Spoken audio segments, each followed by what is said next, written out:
Bismillahirrahmanirrahim. Alhamdulillah wassalatu wassalamu ala Rasulillah sayyidina Muhammad ibn Abdullah wa ala alihi wa sahbihi wa man wala wa ba'du. Para mustami'in, para musyahidin al-kiram, para pemirsa, para pendengar, para pemerhati dimanapun Anda berada, saya doakan Anda semua selalu diberkahi oleh Allah Subhanahu wa taala, berkah diri, berkah keluarga, berkah harta, berkah ilmu, berkah hidup. Dan semoga anda semua dijadikan oleh Allah Subhanahu wa taala sebagai orang-orang yang bahagia dunia dan akhirat, serta selalu dibimbing oleh Allah di dalam jalan yang lurus, jalan yang ditapaki oleh Nabi Muhammad sallallahu alaihi wasallam, para sahabat, para tabi'in dan tabi'it tabi'in. Kali ini saya akan menghadirkan kepada Anda beberapa video, cuplikan video yang bagaimana tokoh-tokoh Salafi Wahabi itu mudah mensalah-salahkan, mudah membid'ahkan walaupun sesama tokoh Salafi Wahabinya. Sehingga tidak heran, gak usah dianggap sesuatu yang heboh ketika para pengikut Salafi Wahabi, para budak-budak Salafi Wahabi itu seperti yang kita lihat akhir-akhir ini, mereka saling menyerang antara satu dengan yang lain, ya, saling menyalahkan antara satu dengan yang lain tentang masalah apa saja itu. Ketika sudah tidak cocok, maka disalahkan, dibid'ahkan, dianggap keluar dari manhaj salaf. Itu pengikut Salafi Wahabi yang sedang viral akhir-akhir ini. Antara satu dengan yang lain saling mensalahkan, saling menjatuhkan. Lah ini tidak lepas ada kaitannya dengan tokoh-tokoh mereka. Jadi ketika tokohnya saja lesannya tidak dijaga untuk tidak mudah membid'ahkan kepada yang lain, kepada orang yang tidak bersepaham, bersependapat, maka ini tidak menutup kemungkinan, besar kemungkinan lesan-lesan pengikutnya itu akan mudah mensalah-salahkan dan membid'ahkan. Baik. Jadi di sini saya akan menampilkan kepada Anda, akan menghadirkan video tentang bagaimana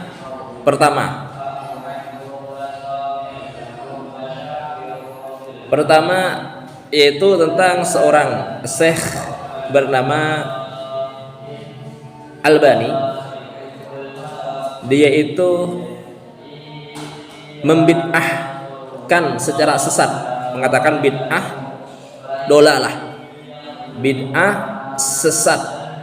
Kalau dikatakan bid'ah sesat itu berarti kan haram.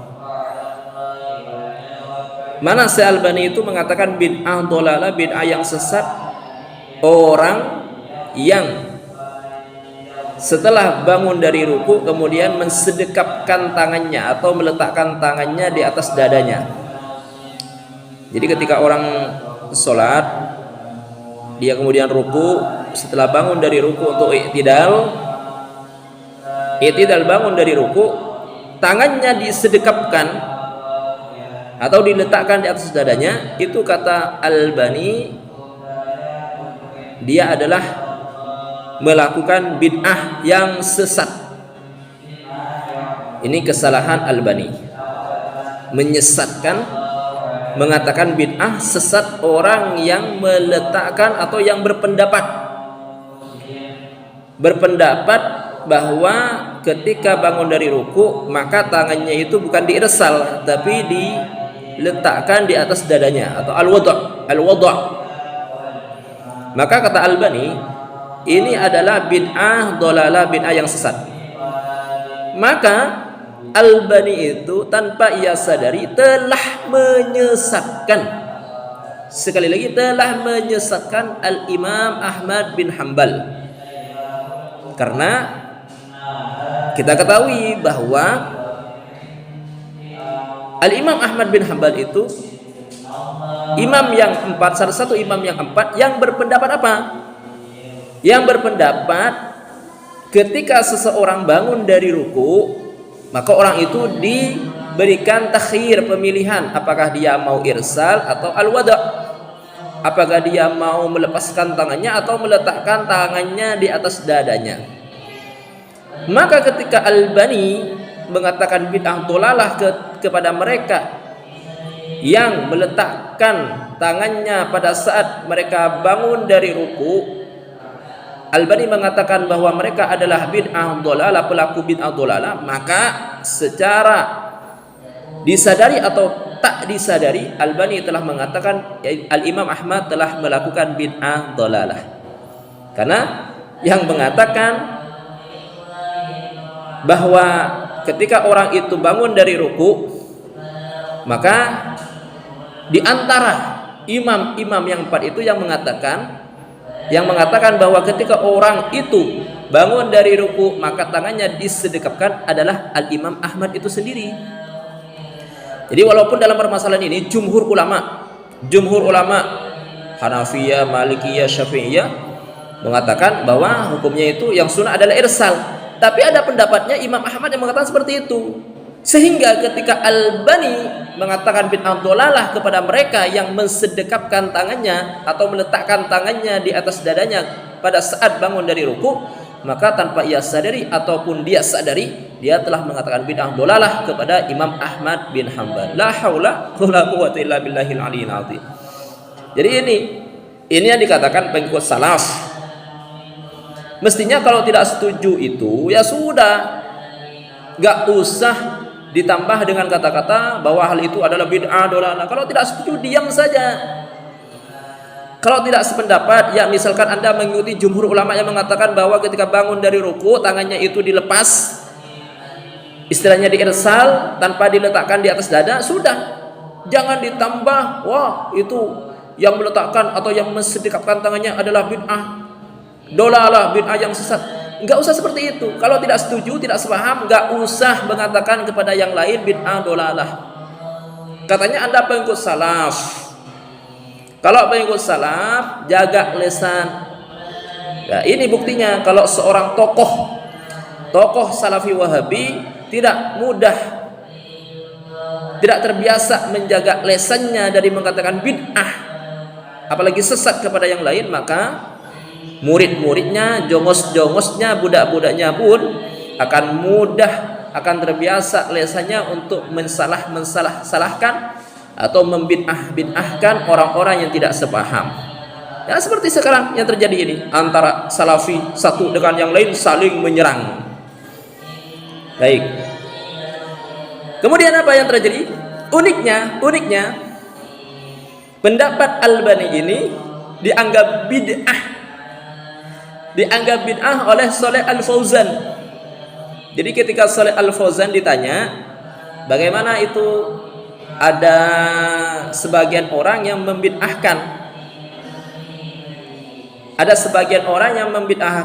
orang yang bangun dari ruku kemudian tangannya disedekapkan atau diletakkan di atas dadanya.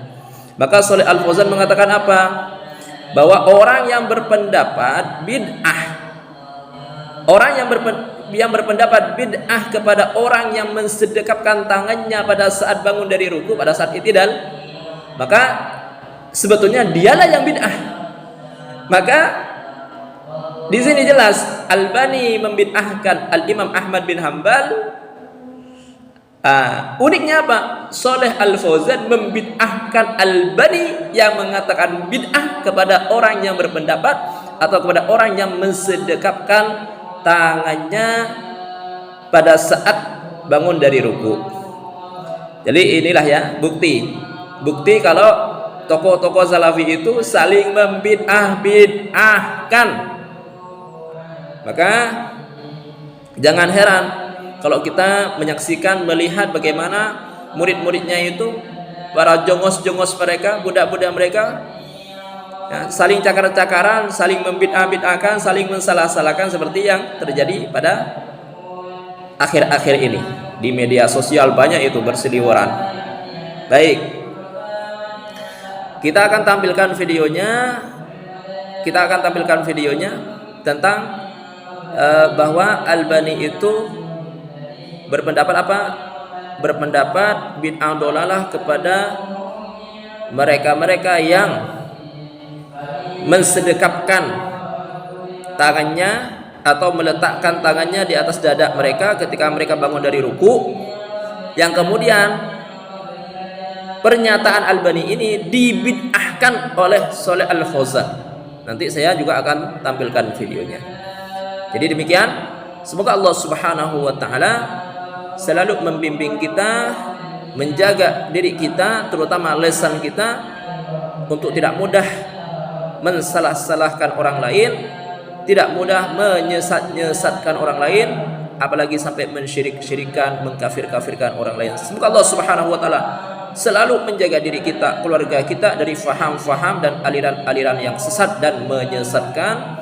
Demikian, wallahu a'lam bis-shawab. يقول الإمام الألباني رحمة الله عليه في أصل صفة الصلاة الجزء الثاني عند دار المعارف صاد 701 يتكلم عن وضع اليدين على الصدر بعد الرفع من الركوع في الصلاة. يقول هذا الإمام: ولست أشك في أن وضع اليدين على الصدر في هذا القيام يعني الذي بعد الركوع بدعة ضلالة. الإمام الألباني يقول بدعة ضلالة. لماذا؟ نكمل. لأنه لم يرد مطلقا في شيء من أحاديث الصلاة وما أكثرها، ولو كان له أصل لنقل إلينا ولو عن طريق واحد. يعني أن النبي عليه الصلاة والسلام لم ينقل أنه وضع اليدين على صدره بعد الرفع من الركوع، ولا حتى في حديث ضعيف. نكمل. ويؤيده أن أحد من السلف لم يفعله. الإمام الألباني يقول: ما فعل هذا أحد من السلف. نكمل. ولا ذكره أحد من أئمة الحديث. هذا كلام الإمام الألباني رحمة الله عليه. فليس من السنة وضع. أحسن الله إليكم. يقول هذا السائل: الشيخ، قرأت في أحد الكتب عن كيفية صلاة الرسول صلى الله عليه وسلم بأن وضع اليدين على الصدر بعد الرفع من الركوع بدعة وضلالة، فما الصواب مأجورين؟ القائل هذا هو المبتدع، لأن القيام في الصلاة سواء قبل الركوع أو بعد الركوع يضل فيه اليدين على الصدر. هذا هو السنة الثابتة عن الرسول صلى الله عليه وسلم. نعم.